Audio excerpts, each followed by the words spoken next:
This is Sal, and you are listening to the Falafel House Fantasy Football Podcast on the BS Podcast Network. In a world of ordinary fantasy football podcasts, ordinary guys rise up to bring you extraordinary analysis and entertainment. This is the Falafel House Fantasy Football Podcast with your hosts Kevin Cotillo, Sal Lito, and Stephen Marcus. It's the final countdown.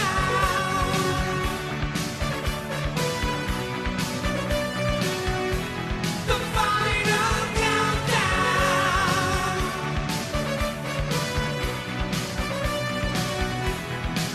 Oh, we're headed for me. Good morning, good afternoon, and good evening. Today is Tuesday, September 5th, and it's the final countdown. We are there, Steve. Are you excited?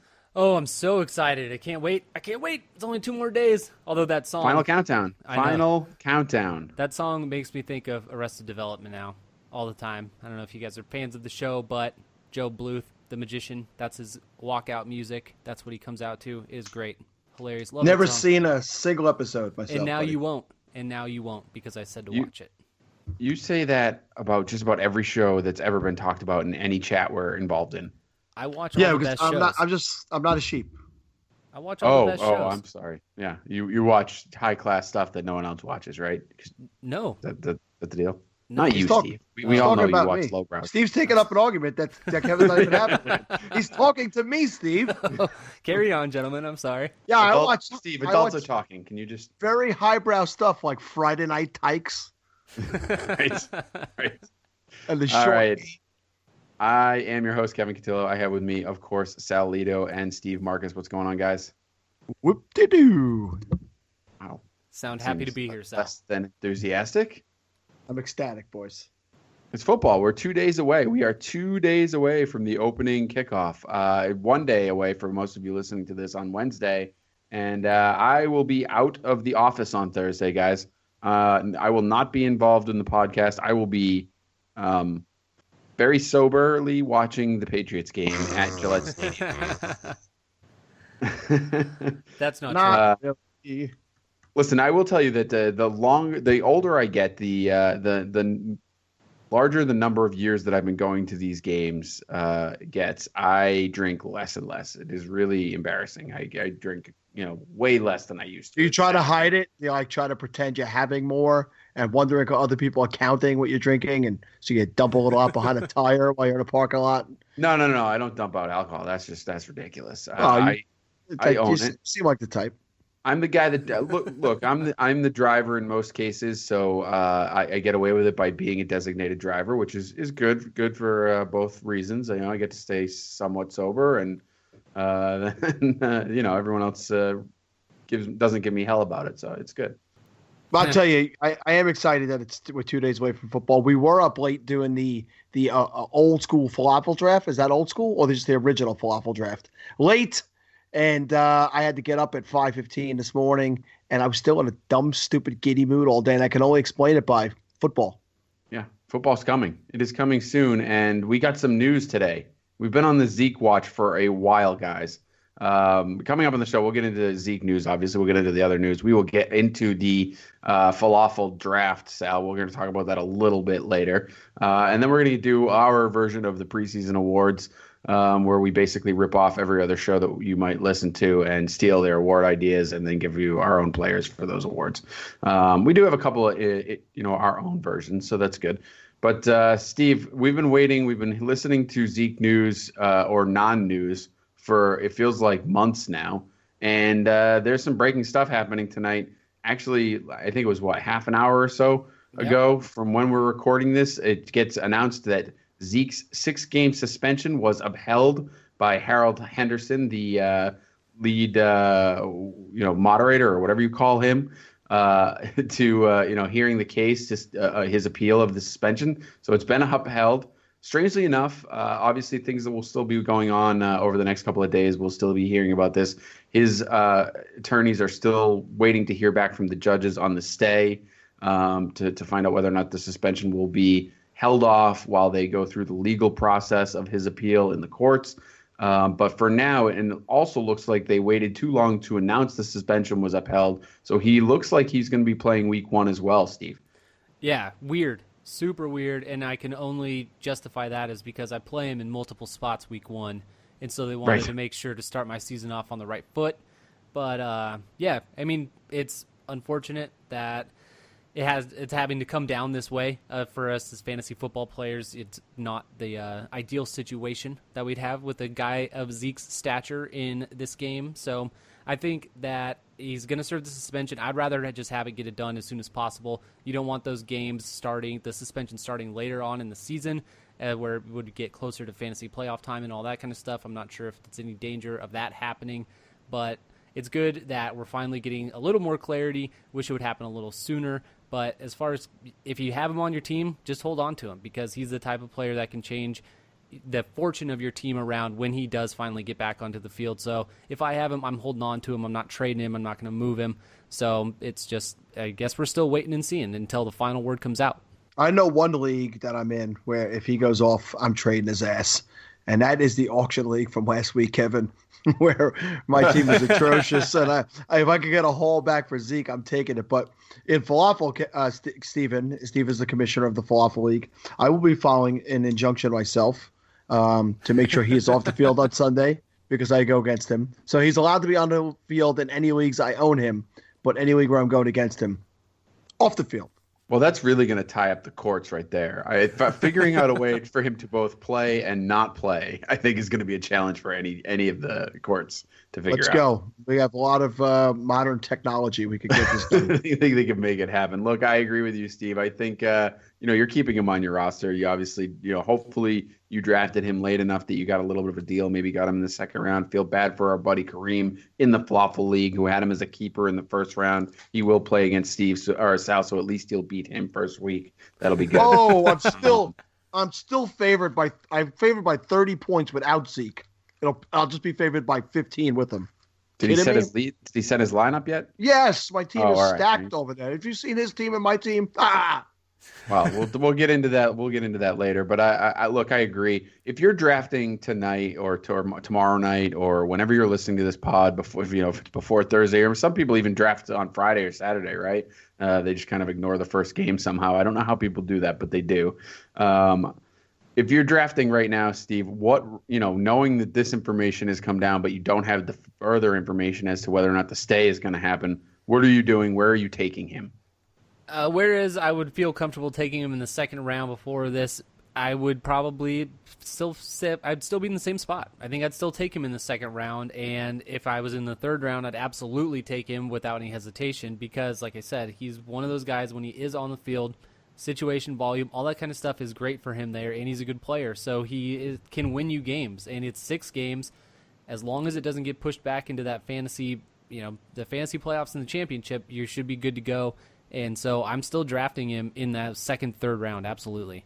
Here's the problem, and Sal, I want to get your take on this because with this, weird scenario where he, if it plays out exactly as it should, right, as it is expected right now, he plays the first game, he's out for 6 games, which includes the bye week in week 7 and then the game in week 8. So now you're talking about week 9 before you have him back in your lineup.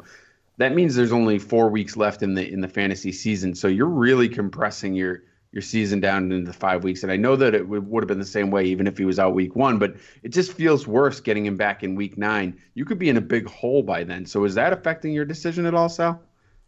Yeah, I think that if you really look at it that way, Kevin, that if he does come out, and this is on a serious note, and I said it before, if he does come out and have a big week and you can get somebody who's excited about that and would want to make a trade for him, if you could get ridiculous value for him, I'd move him because there's a very good chance you're out of playoff contention by the time he comes back.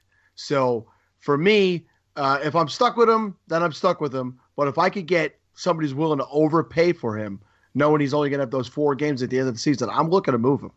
Yeah, I think that I agree with you. I think it's going to be hard to move him. You're going to have to find the exact right trade partner. Every league has a something like Cowboy that, right? fan. No.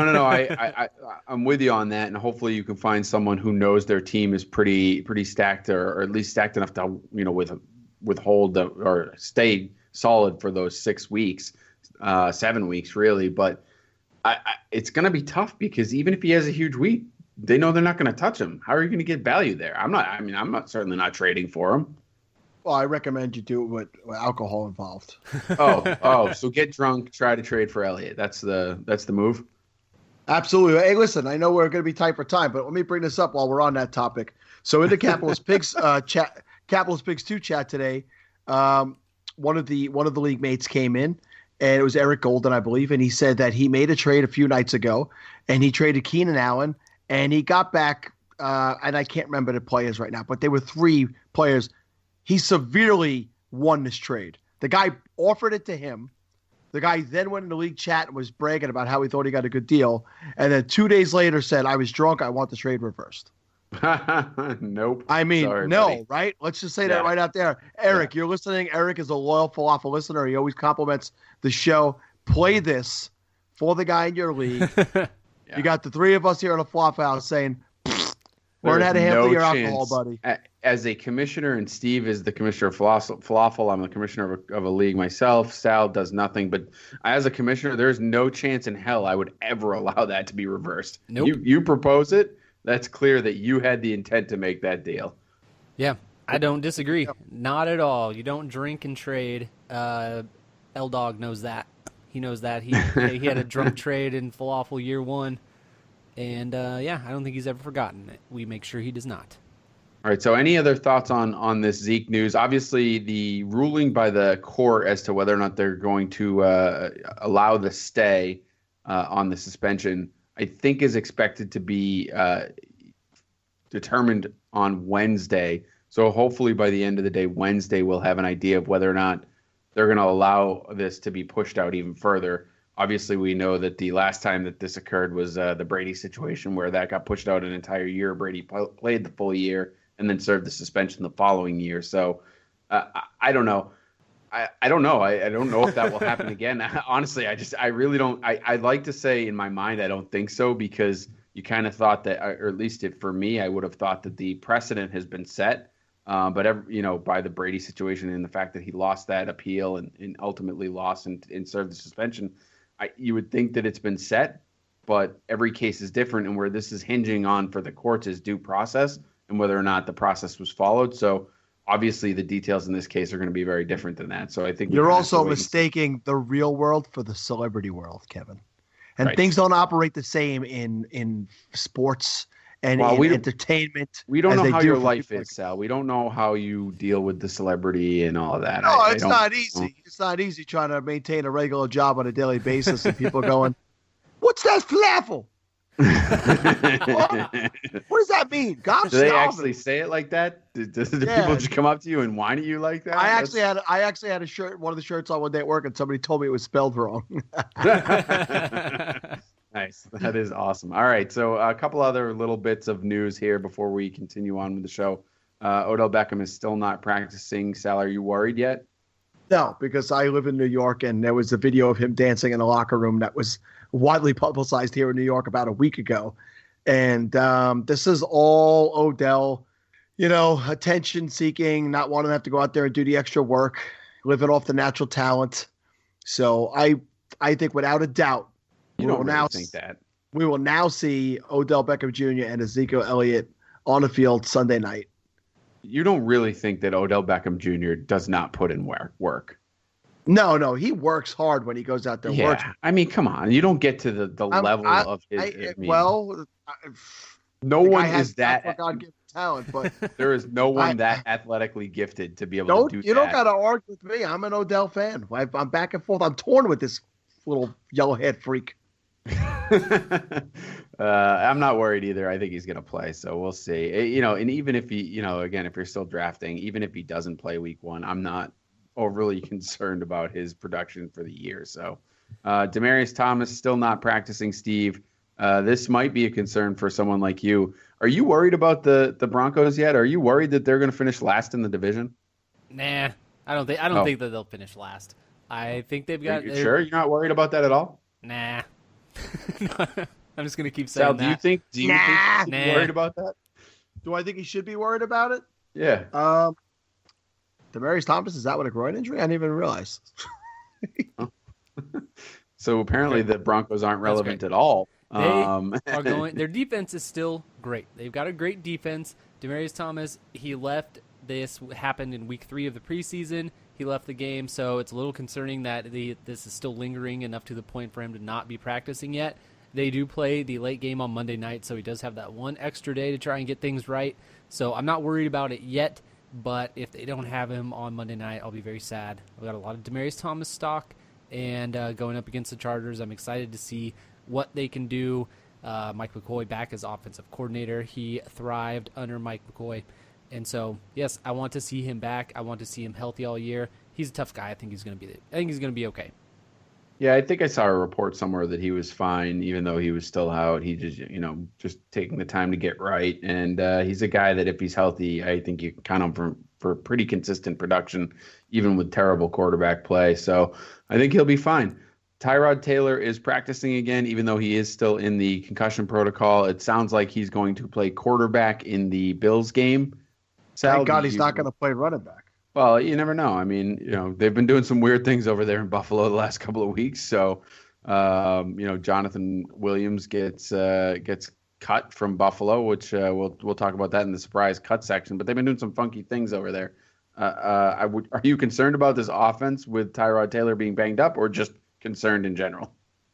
Yeah, no, I'm concerned about what the hell's going on in New York in general with the Jets and Buffalo, because it's like, oh, you guys are going to tank? I'll show you tanking. We're just going to get rid of valuable, useful people just for no reason. We're going to cut guys. So it's getting kind of ridiculous with what those rosters are starting to look like.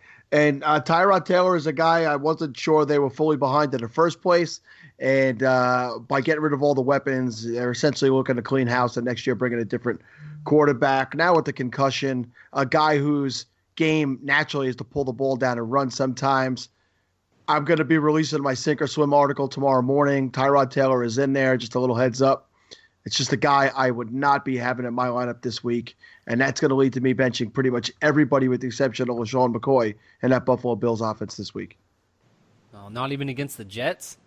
No, and part of what I said in there was, but shouldn't I start everybody against the Jets? Yes, usually, almost, but not this time. Yeah, I like Tyrod Taylor. I know me and Kev were pretty high on him. And so, yeah, I think the biggest thing is that because his fantasy value hinders so much on his ability to run the ball, having a concussion already this season can be a little bit worrisome. In the places that you waited long enough to take him, I think I'd still feel pretty comfortable playing him in this game. But definitely something to keep an eye on going forward. Yeah, I think that's going to be probably the worst game of all time, at least to start the season there for football fans. New York Jets versus the Buffalo Bills in Buffalo. Hey, Kevin, can I tell you, in 1991, that's right, we're going back, my very first live football game I ever went to, Jets-Patriots. Now, in 1991, as a Patriots fan, you know the Patriots sucked. Yes, quite terrible, in fact. So did the Jets. The final score of that game was 6-3. The biggest offensive play in the entire game was basically the recovering of a fumble on a punt. I guess that's actually a special teams play in field goal range, so that the Patriots actually won that game 6-3. And there was 2 missed field goals by the Jets. It was just a brutally cold, awful, horrible football game. And while it's not going to be cold, it's going to probably be very similar out there on Sunday. Yeah, it should be pretty bad. Hopefully the people that are going to the game aren't paying too much for it.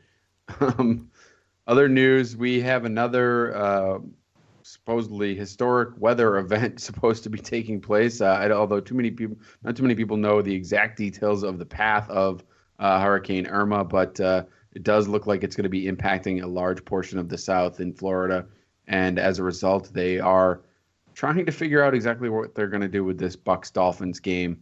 It does not look like it's going to be played at either stadium. It may be moved to week 11 at this point, which is both teams' bye week. It may be moved to a neutral location. I don't think it's been determined quite yet what they're doing. Last reports I saw was the expectation was week 11, but I know for a fact that the teams don't want to play week 11, as it'll be 16 straight games for them at that point, no bye week, which would be I can't blame them. It would be shocking to me if the NFL actually tries to make that happen. I think they have to find a different way to do this, whether it's, if they can't find a neutral location, I think they have to figure something else out. They can't make these guys play 16 straight weeks. That's awful. Yeah, I think I saw on Twitter Chris Long suggested going to a neutral site, selling the tickets cheap, and all of the money going to Hurricane Irma, Disaster relief. exactly. So I think that would definitely be the route to go. Like you said, I don't see how they can make these guys play 16 games in a row with all of the injury stuff that goes on already, all the concussions, all that stuff. It would just send such a bad message, which, I mean, sometimes it doesn't seem like they care about that. But, yeah, I think they got to do something. But if you have these guys, Mike Evans, Jay Ajayi, pay attention to what they do in this game, because there's a chance that they might not be available for you this week. Yeah, and first and foremost, let's just say everybody down there in Florida, we have a lot of guys in the Falafel House chats and in our leagues that are from Florida. You and your family be safe. I always forget that my dad has a house down there because he retired and built a house down there right in Cape Canaveral, which is right in the Gulf down there. So he's in New York, thank God, and his house is all boarded up. But everyone be safe, and let's just remember what's really important is that your families are safe. Absolutely, completely agree with you there. And on a positive note, definitely go to Sal's Twitter at some point and check out the bumper that he did on the for Houston last week. It is definitely good stuff. They're still raising money for that cause, and it's, kind of scary that there could be a potential other one coming right on the heels of it. So, if you donate to the Red Cross or you donate to JJ Watt Foundation or wherever you donate, for Houston or for the Irma coming up, just get out there and definitely do something to help these people, because there are a lot of impacted families right now. So, all right, as we talked about, there are some surprise cuts. There always are this time of year. This weekend's pretty crazy when you're looking through RotoWorld or Twitter or whatever wherever you're getting your news, and you're just constantly seeing players, fired from their team, basically, for lack of a better word. Always a few surprises. The first one, I'm not gonna lie, Steve put this list together, and I saw a lot of Twitter reaction and a lot of reaction in our multiple chats about it. But Jonathan Williams was cut from Buffalo. He ends up on Denver's practice squad. They actually paid him a lot of money to be on their practice squad, which I guess signals that they may put him on the active roster at some point soon. But I'm not really that surprised by this one, to be honest. I mean, it's surprising because they don't really have much behind him. It looks like Mike Tolbert's going to be the second back now. But I think a lot of people were overestimating what Jonathan Williams was, and I'm not really 100% certain why, Steve. So maybe you can fill me on why people were so high on Jonathan Williams, or why people were so surprised that a fifth-round pick that only was able to play in 11 games and really didn't do much in those 11 games was cut. Yeah, I can't really defend it a lot. I never really saw myself what all the Jonathan Williams hype was about. I know in Pigs 2, I'm a Shady McCoy owner and was offered multiple times Jonathan Williams for things, and I kept declining them because I wasn't a fan. It just wasn't somebody that I was looking to acquire, even though he was the handcuff at that time. And obviously now I'm very happy I didn't accept those. But yeah, I don't know. I haven't just seen it. He's not a prospect in my eyes in a dynasty league. And now going to Denver, where they've got C.J. Anderson, Jamal Charles, Devontae Booker, D'Angelo Henderson, the rookie. I've seen people on Twitter say that D'Angelo Henderson's looked better than anything that Jonathan Williams has done yet. So it's surprising that they're paying him so much, because like you said, that does pretty much signify that they're going to put him on the active roster at some point. I don't really understand it. I just thought it was surprising with the amount of hype that he got. Everyone talking about him as McCoy's handcuff, and now a lot of people were probably upset that that is no longer the case. I think maybe it's because the Bills just let Gillislee walk away. And Gillislee was such a big player and such an effective red zone guy and guy inside the 5-yard line. And they just let him walk away. So with no one really there, I think it was the assumption, wow, Jonathan Williams must be the guy. And McCoy is hurt every season, and he's a very fragile player, a great player, but a fragile player. And I think that a lot of assumption took place, which is what happens in the offseason, especially in Dynasty. You're looking for that, who can I grab to be the next guy. Who can I grab at a cheap price to fill those roster spots? And I'll tell you one guy I grabbed way back in the 32-team dynasty when he first signed with the Bills was Mike Tolbert. And I think you hear that this? You hear that, Steve? That's Sal's guy, Mike. Tolbert. I'm just saying. I'll go back. Nobody else has him anywhere. I'll get the transaction date for you if you'd like to see it. I'm just saying that Mike Tolbert has a very good shot at goal line touches. It's very possible. He's a big load, and if they want to keep Shady healthy, and they've done it in the past with guys like Gillisley, there's a legitimate shot that he'll get goal line touches. Yeah, I mean, I could see in a 32-team league where he could have some value as a touchdown guy that might get in the end zone every couple of games. That's about it. I'm certainly not depending on Tolbert for anything. Even if Shady goes down, I think that they'll be out somewhere picking up someone off the street before they're going with Mike Tolbert as a Mike Tolbert, walk it down. All right. Yep. So Mike Tolbert and Michael Roberts, right? Those are the two everyone needs to go pick up right now if you haven't already. Scoff at Michael Roberts. Yeah, I mean, the one thing I disagree with on you, Sal, is that well, there's multiple things, but this time let's just try to narrow it down. Yeah, let's narrow it down to this particular conversation. In that, I don't think the Bills really wanted to let Gillisley walk. I think they had some severe cap problems earlier on in this offseason. And when the Patriots made an offer to a restricted free agent, like they did with Chris Hogan, in fact, the Bills just didn't really have the cap space to be able to, match it and to really keep this guy on his roster without having, seriously handcuffing themselves from a flexibility standpoint. So I think that was part of the problem in letting Gillisley go. And I don't think they wanted to. I think they would have happily kept him on the roster if they could have.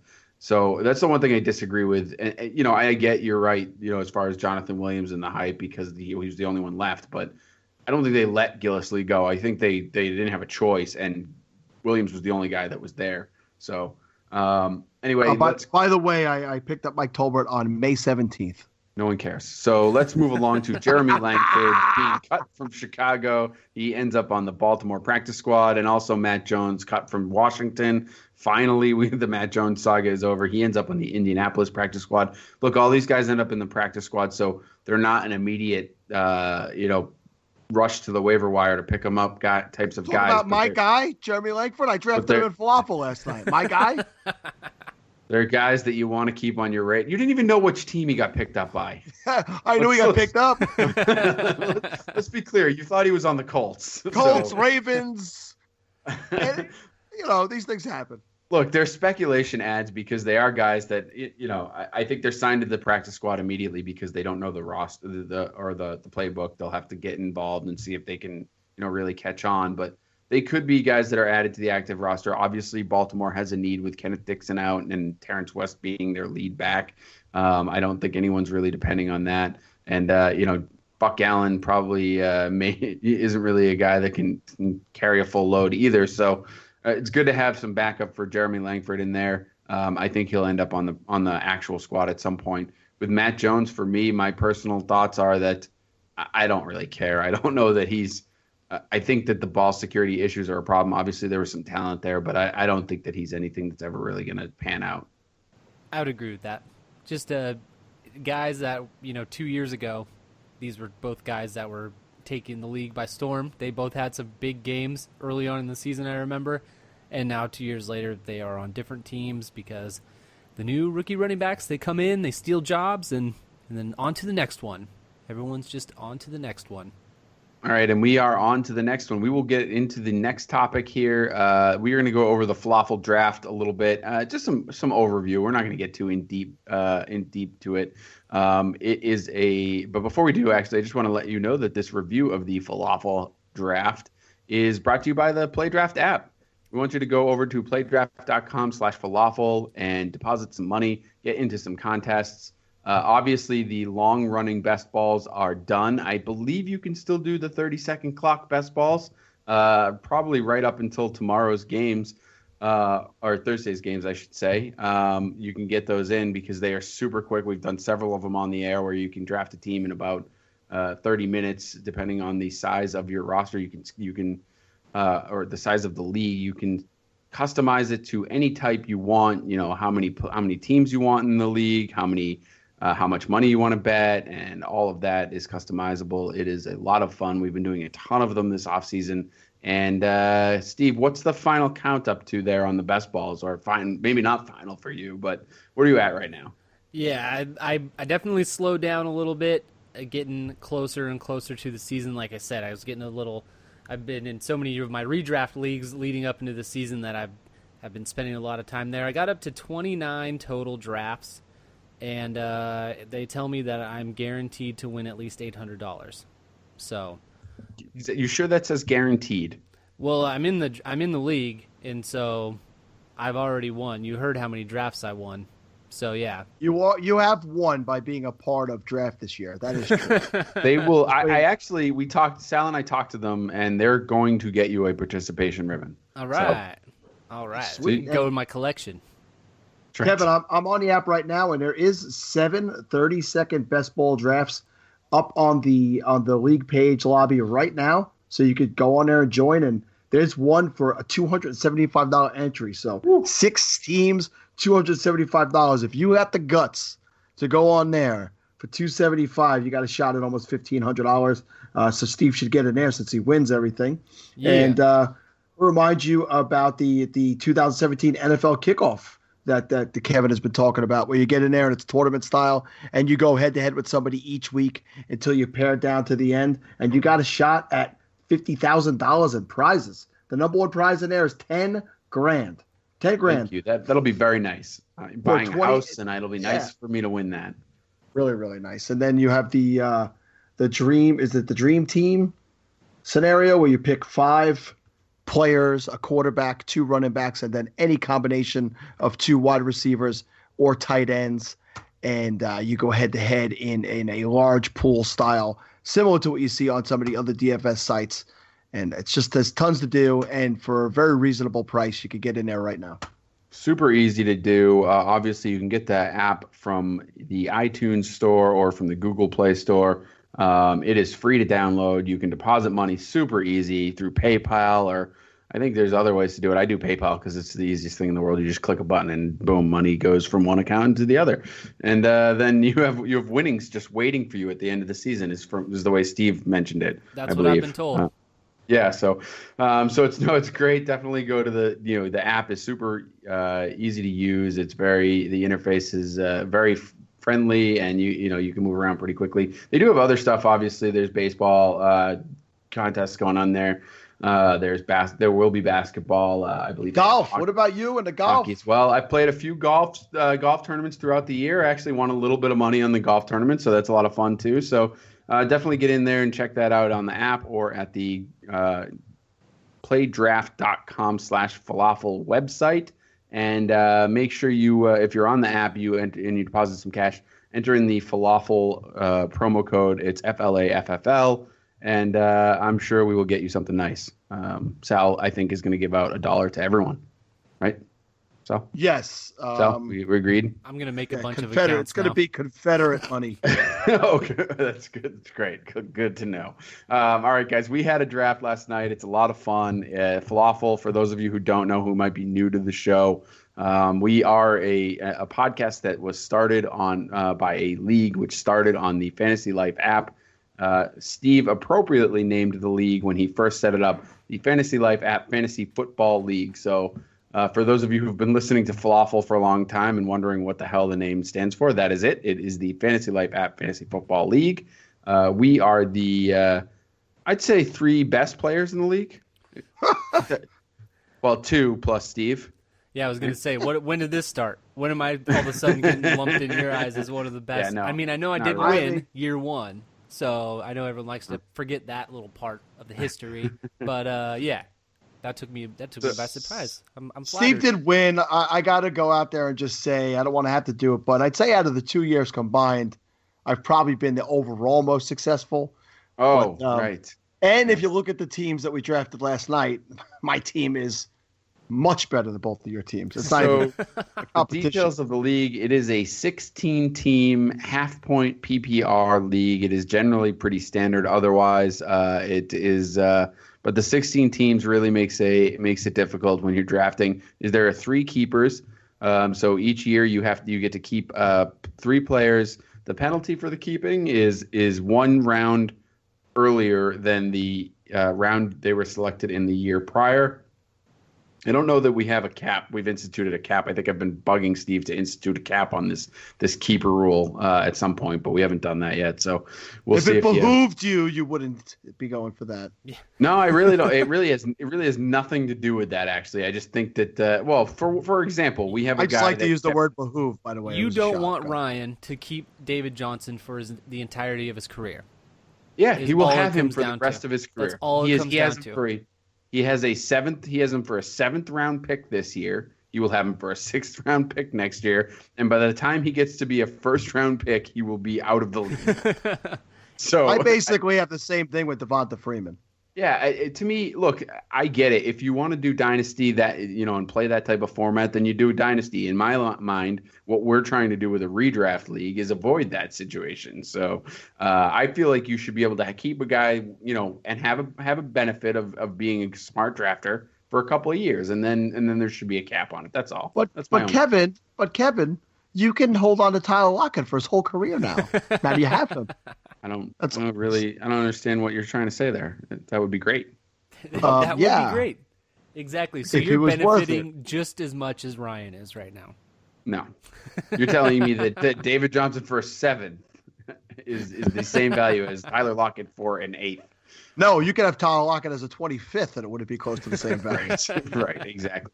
All right, so we did do that. Like I said, there are 16 teams and 3 keepers. So you're talking about the 48 players off the board already in a 16-team draft. Let me tell you, the first round gets interesting. Yeah, it ruins keeper value for everyone drafted in the 1st or 2nd round, because you have guys like Kareem Hunt going 2nd overall, which is not a pick that I necessarily disagree with. Like Corey said, if he wanted him, he had to take him there. There was no way he was going to make it back. And he was absolutely right, because the running backs, everyone learned that running backs go and go and go and go. I would probably say the first 20 or 25 picks, at least 75% of them were running backs. And by the 3rd round, it was terrible. It was ugly. And Paul Perkins was still there. He lasted another round or 2, which was funny. But it was just amazing. And that the 3 keepers and the keeper values and all that stuff and all the trading that goes on, that draft is fun. It's a lot of fun because of how crazy it is, and everybody's just staring at the board doing like, what the hell am I going to do? And I was actually happy with how my team turned out. I haven't looked at Sal's because I don't want to. But you'd be happy to have my team in a 12-team league. Put it that way. Yeah, I'm all right.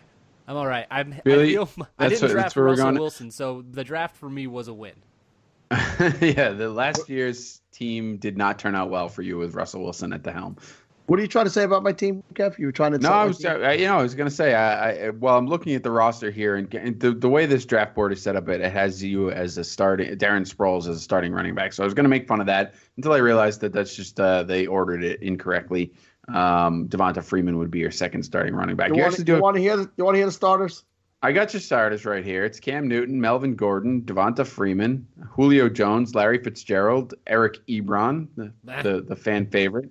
Somehow you'll probably be working Pierre Garçon in there, and the Justin Tucker and Houston defense. So it's a great roster, no question about it. Yeah, that's actually a really good team. It is a really good team, particularly in this league. I can't even argue with that. What I will say about this league, when you're in the deeper leagues, the injuries are everything, because you get one injury, your depth is shot. So You get an injury to a running back, and you ball up on the floor in the bathroom crying because you know it is a slow burn the rest of the season. I've been there.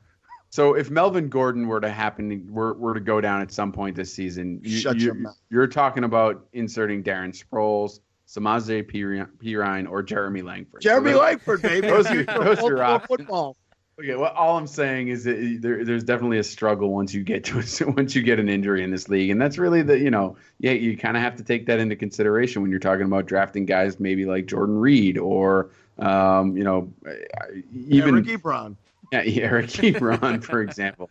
Dante Moncrief maybe is a guy that I shouldn't have kept. It is what it is. So I do think I'm going to tell you right off the bat here. I'm going to say this, and I hate doing it. I think both of your teams are much better than mine. I will say that. I do not love my team this year. I appreciate that, Kevin. I really do. Although I feel like you don't like your team most years. I feel like I've heard you say this before. And so Well, It's chock full of Kevin players. it is Chuck. It's a There is Kevin no dream question team. about that. It is Basically, you don't like the guys that you like. That's right. I hate the guys that I like because they've been. Well, you've pointed out several times, Sal, that they just don't pan out. So I will say I got great value with Mike Williams later in the draft. I think I got him in the. Let me pull it up here. I got that in the. Bear with me here. Well, your bench is loaded with rookies. 11th round for Mike Williams. So if he were to, obviously, I'm not expecting much out of him this year, but that's where that keeper value comes in, because if he does turn into something towards the end of the year and he's expected to have a decent next year as a highly drafted rookie, I would expect that his second year would be better. I'll have him for a 10th round pick. So those are the kind of shots you have to take. No, absolutely. You have to go in a 16-team league. You have to take shots on guys that maybe get next in line from an injury, or are just basically young guys looking for that opening. And you went with a ton of rookies on your bench, so maybe one or two of those guys pans out. But what you have now is the leeway to drop guys and add guys, where my depth is a little bit better, and I might be a little bit hesitant to drop guys. I always like to have that one spot in a league like this, and I know you pointed it out last year, Kevin.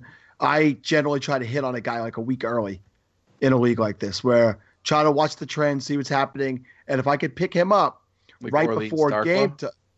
that was a friggin' that was an actual waiver pick. I'm talking about Sunday morning. This guy might get some run. I could pick him up for free, keep my waiver claim, and so I always like that one spot that I could play around with, and that is where Jeremy Langford sits right now. He sits in that spot. He's that swing spot for you. He's on the roster bubble. Steve, your team, what are your thoughts? All right, so before we move on, we're not going to, belabor this too much. What are your thoughts on your team? And then Sal, give me your thoughts on your team outside of what you've just said. Like I said, I felt pretty decent about the team. My running backs were a little thin. I came out of the draft with Bilal Powell and Adrian Peterson as my starting running backs, but my first actual pick off the board yesterday was Rob Gronkowski, and I traded him today for Christian McCaffrey and CJ Fedorowicz, which value-wise is probably a little bit of a hit. Gronk is Gronk. When he's healthy, he is the best tight end in the league. We all know how good he is. But in a league like this, I have Antonio Gates. I've talked about how high I am on him this year. And now I also have a backup in Fedorowicz. I can play the matchups with those guys. And it gives me a little bit more depth for a guy who should have a pretty consistent floor if they use him properly in Carolina. So yeah, I know I took a loss in terms I didn't get the best player in the draft or in the trade, but I feel very comfortable with what I got, and I think it upgraded the overall value of my team. So I was pretty happy with that. Sal, what do you got? What's the favorite part of your team? My favorite part of my team is having two RB1s. The 16-team league, Devonta Freeman and Melvin Gordon are, in my opinion, RB1s in any league that you're in. So to have those two guys stacked in there is really, really a benefit. And honestly, I have three wide receivers on my roster that are in my top 24 this year. I know most people probably don't have Pierre Garçon as high as I do. They probably have more as a wide receiver 3. But to have Julio, Larry, and Pierre, we're on a first-name basis, I love my starting lineup. I mean, the bench is always, taking shots. But I'm excited to get it started. I'm just excited to get set these lineups and get rolling. And for me, we talked about it. I like some of the rookie depth that I got here, the shots that I were able to take later in the draft that could end up being good keeper value.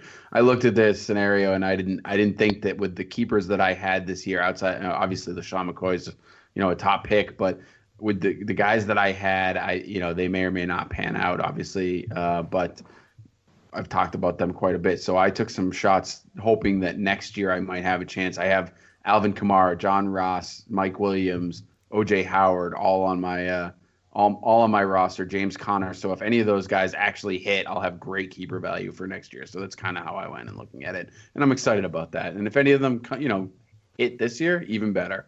So, all right, that does it for the falafel draft. Thanks for indulging us as we talked about one of our favorite drafts of the year. We're going to get into some of our superlatives right now.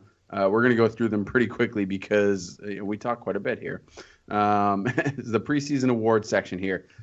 This first award is going to go to the we're going to call it the Kevin Cotillo Fantasy MVP Award. So, Let's Is guess who named these. does that stand for most vile prick?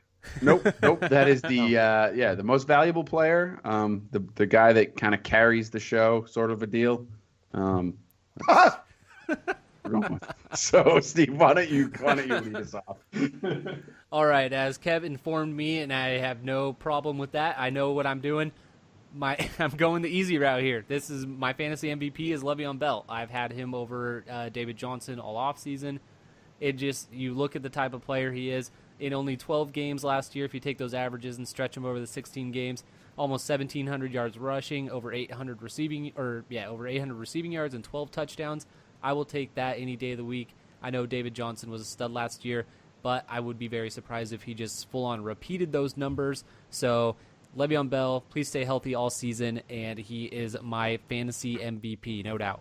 All right, Sal? for me, if you've listened to this show for a year and a half, you know, and you heard it earlier in this episode, I have a love-hate relationship with this guy, and it's Odell Beckham Jr. And in my opinion, all things considered, everybody healthy, no suspensions looming, he's the best offensive player in the league. I'm going to say he's going to leap up this year. He's going to play 16 games. He's going to put aside most of the drama, and he's going to have a season for the ages at wide receiver. Yeah, I can't argue with that. Those are both great picks. I think the what I was saying to you earlier, Steve, is that it's a little chalky. Obviously, you're going top of the draft for your guys, and I get why. You know, obviously that's an MVP type player. Those are the guys that'll carry your season. For me, I went a little different in that I like to take a guy later as my MVP because I think you kind of know what you're getting out of those guys. Like you expect Le'Veon Bell to hit, and if he doesn't, he could lose your season. But I don't know that he's going to necessarily win your season because he's your first round pick. When I think of an MVP, a guy that carries your team, it's really a guy that you hit on a little bit later. So for me, the guy that I went with was Andrew Luck. And the only reason I say that is because I know he's going to miss a few games. I don't think it's going to be long term. They didn't put him on the PUP, so I think he'll be back within a couple of weeks. And he's a guy that's now going as a quarterback 8 who could ultimately finish the season as a quarterback 1.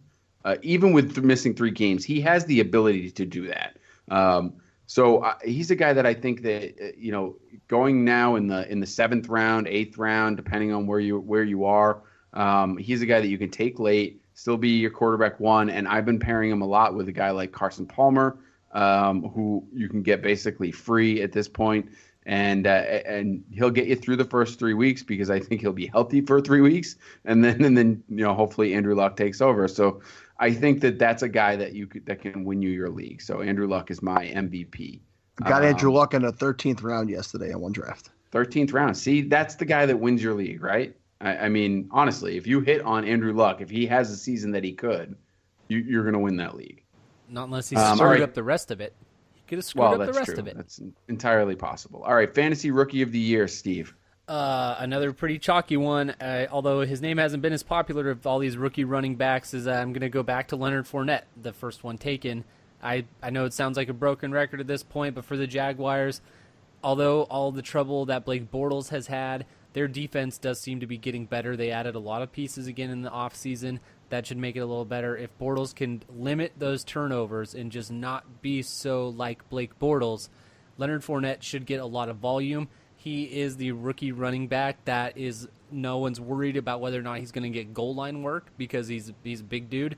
Everyone else is, got either someone else on their team like a Jonathan Stewart or Sharkandrick West or something like that. Someone that might just take that shorter work, Latavius Murray in Minnesota, taking work from Dalvin Cook. So I think when it's all said and done, Fournette's probably going to have the higher touchdown total. He's going to get more volume, I think.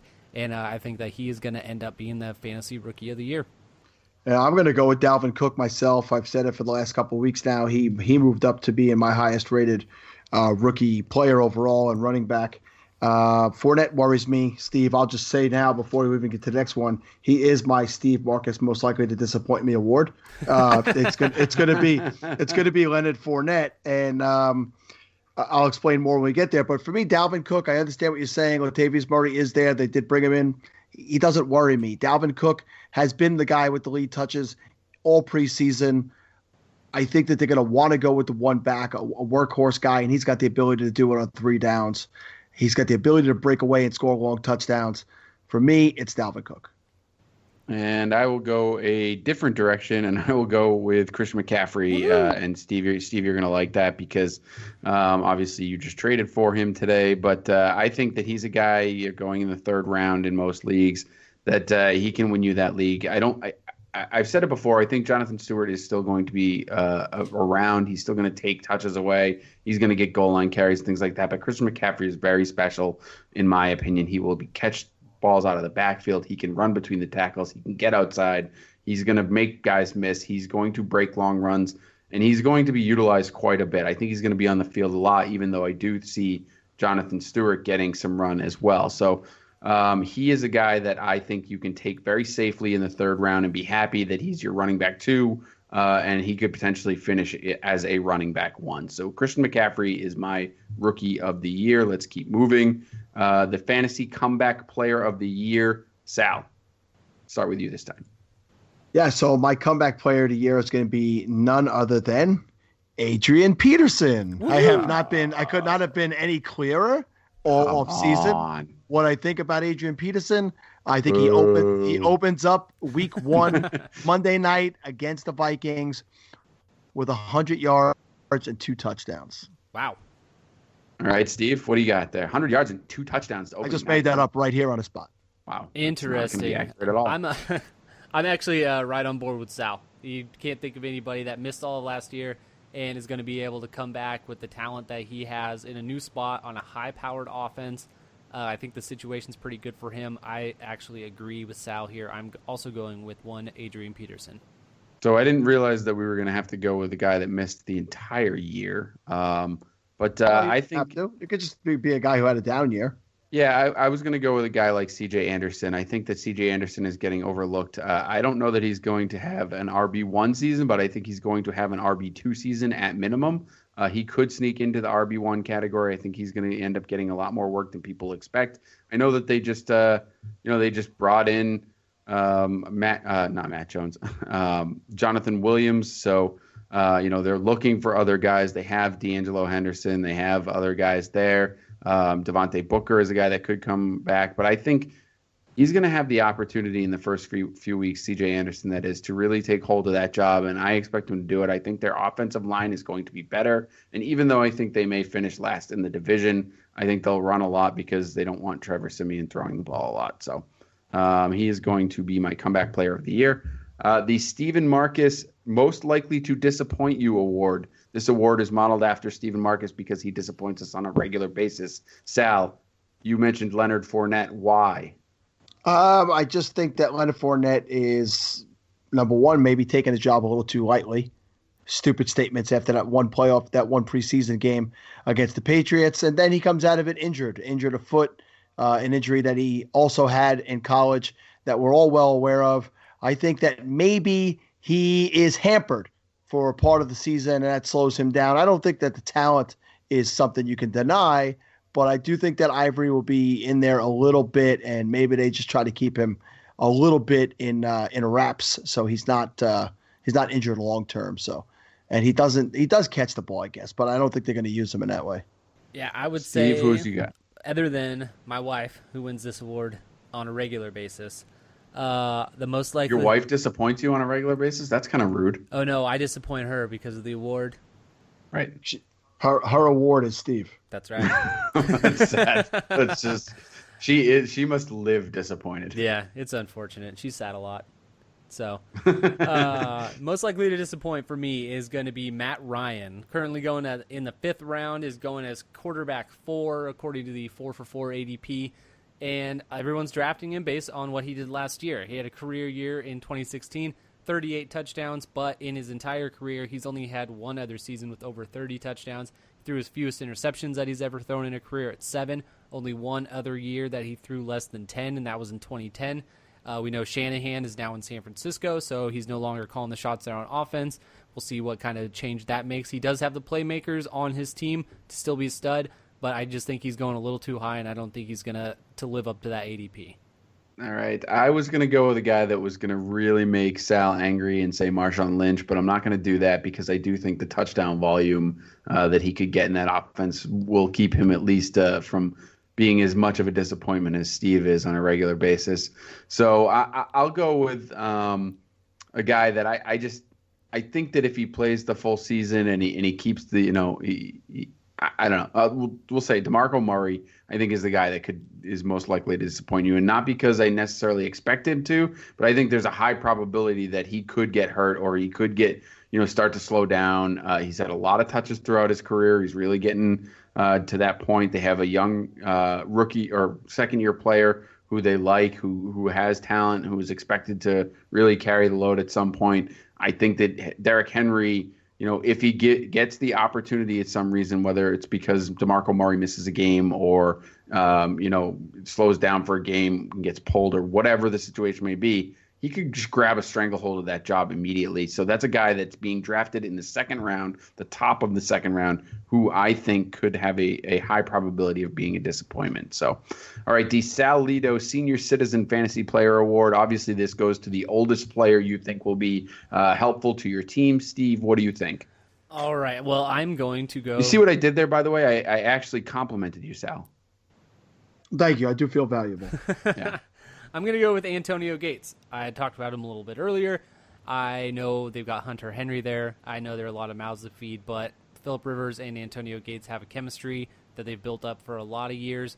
I don't think that's going to be going away. He might not have the yardage totals that we're used to out of him, but he's going to still have those touchdowns. He had 6 touchdowns last year, and I believe that was even with missing some games. So I don't see why there's no reason why he can't repeat that again, if not get a couple more. So I will go with Antonio Gates. I think everybody's writing him off a year too soon. I like the pick, Steve. I think you are on the money with that. And to go away from Adrian Peterson, who obviously, if I think he's going to be my comeback player of the year, and he's probably the oldest running back outside of Frank Gore that's legitimately got a shot to real touches, I'll throw Marshawn Lynch out there. Marshawn Lynch was gone for the year, and people are like, he's old. He's not as old as you think. I said it before, any guy who keeps chicken wings in his socks and eats them in between plays is okay by me. And I think he comes back and yeah, do I think that he could go onto any team and have the success? No, but he's playing behind a good, healthy line with a very good passing game. And I think all those things are positives for him. So I will go with Marshawn. Marshawn Lynch is a good pick. I actually like both of those picks. I'm going to go with a guy that Larry Fitzgerald. I don't know if he's considered to be, old or whatnot at this point. I think he's 34 years old. So, wide receivers, he's definitely getting up there, but the guy just produces on a regular basis. I fully expect that he'll be at or around the 100 catch range again this season. And he's just a consistent performer that you can plug into the lineup. And I hate that he's on Sal's team in Falafel. And hopefully I can maybe trade for him or something. I like how when the guys get close to Kevin's age, he's not really sure if they're old. Most likely to be suspended. No analysis. Just give me your thoughts, Steve. James Harrison. Well, that's all right. He lost his starting position today. Mine, unfortunately, is my MVP, Odell Beckham Jr. Oh, man. He's volatile. He is very volatile. I guess he is very likely to be suspended. I'm going to go with Jarvis Landry, only because there's a pending investigation right now. You're not allowed to scoff at me and then make a Jarvis Landry be like, it's Zeke. I think Zeke. Yeah, Zeke's going to be... All right. How about Doug Martin? Martavis Bryant? Can I say that? Can I go with him? You better all right, not. let's Don't you dare. Let's just keep moving. This one is for Steve. The fantasy sizzle and fizzle categories. These are for guys that you think are going to outperform and or underperform where you were able to get them. So basically good and bad values throughout the season or from the draft. Go ahead, Steve. All right, my fantasy sizzle this year is going to be Devontae Parker. Talked about him a few times, and I think that Jay Cutler going there is probably the best thing that could have happened for him. We've already heard what he thinks of him, a bigger, faster Alshon Jeffrey. So that is all very exciting. And then my fantasy fizzle, of course, is going to be Eric Ebron. I do not like Eric Ebron. I do not think that he is going to stay healthy enough to be a weekly consistent fantasy starter. He's already had consistency You should issues. stop talking about his mom, though. That's not nice. I have not said one bad word about Mrs. Ebron. She is a heard it. saint. So, yeah, it's Devontae Parker for my fantasy sizzle and Eric Ebron, one fantasy fizzle. For me, my sizzle is, and Kevin explained it perfectly with DeMarco Murray, it's going to be Derrick Henry. You could get Derrick Henry as RB35. You get him in the 10th round of a 10-team league, and we've seen what happened when he gets in the game. He does nothing to produce, in my opinion. When we had Sigmund Bloom on, Sigmund Bloom said, if DeMarco Murray wasn't there, where would you be drafting Derrick Henry in the first round? We both agreed on that. So to me, he's a guy.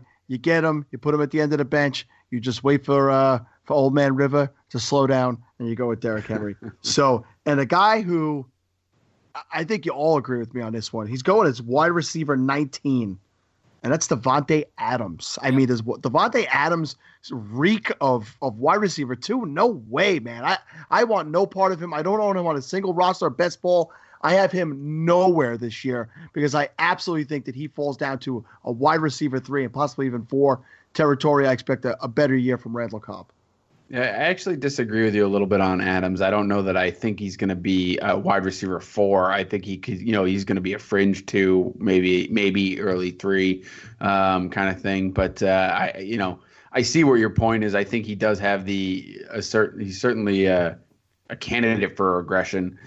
I think that offense is going to throw a lot of touchdowns, and I think he's going to catch a bunch of them. So I think that will make him relevant. My fantasy sizzle is going to be Adam Thielen. This is a guy that's being overlooked in a lot of drafts still. 10th round, you can get him.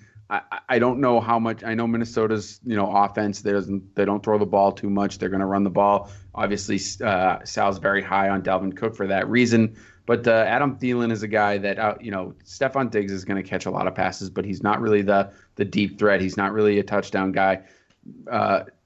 Whereas Adam Thielen shows us he can get open, make the big plays. He obviously had the huge game last year. I just think that he's a guy that's being overlooked at wide receiver 44. I think he could end up being, a fringe 2, wide receiver 2, maybe a wide or most likely a wide receiver 3, depending on how that offense shakes out. So he's a guy that's going to be my sizzle. And I'll tell you, my fizzle, I was gonna go with DeMarco Murray, but I kind of already used him. So my fizzle is going to be Des Bryant. He's a guy that while I have him in a couple of places, and I would really like him to continue to produce, being drafted in the mid second round for me as wide receiver 8. There's just a lot of other guys that I like ahead of him, and I think that he has the potential to really not perform very well.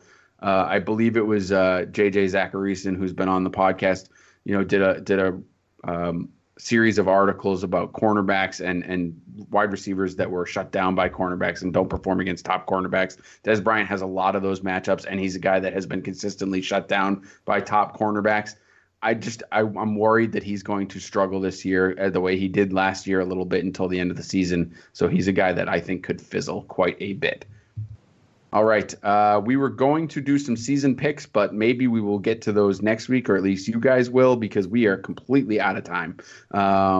So, Steve, why don't you just get to some final thoughts? All right. Thank you for listening to this episode of the Falafel House Fantasy Football Podcast. You can check us out on Twitter at Falafel House. You can find us on Facebook, Instagram. You can go look at falafelhouse.com, where we will be getting our Week 1 rankings up as soon as possible. And, that's it for me. Keeping it short and sweet. Sal.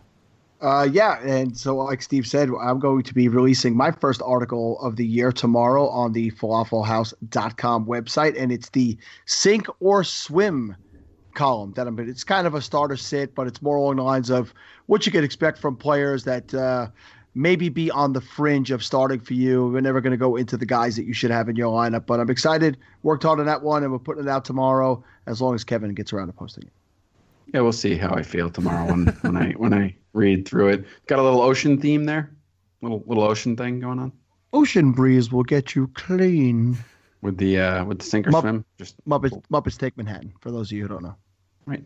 And I just want to remind everyone to review us. We would love to have some reviews. If you could go to iTunes or the Google Play Store, wherever you get your apps or wherever you get your podcasts, and leave a review for us, we really appreciate it. They definitely help us out in many, many ways, aside from just telling us what we can do better. So definitely get there and review us. And if you haven't done it recently, I've been mentioning it for quite some time, but definitely go on to fantasycares.net and check out the the efforts to raise money for Toys for Tot that Scott Fish has been doing. This, they're all fantasy related. Best ball tournaments, I think, is still going on. So, and if not, you can sign up for next year. Either way, it's a great cause. Donate some money. So definitely get in there and check those out. And that's it. As I mentioned, I will not be on the show on Thursday. So if you guys do your predictions, maybe I'll send those in, or maybe I'll call in and help you guys out, because I know you need me. I am the MVP after all. New number. Who this? So until that time, Steve, hit the button.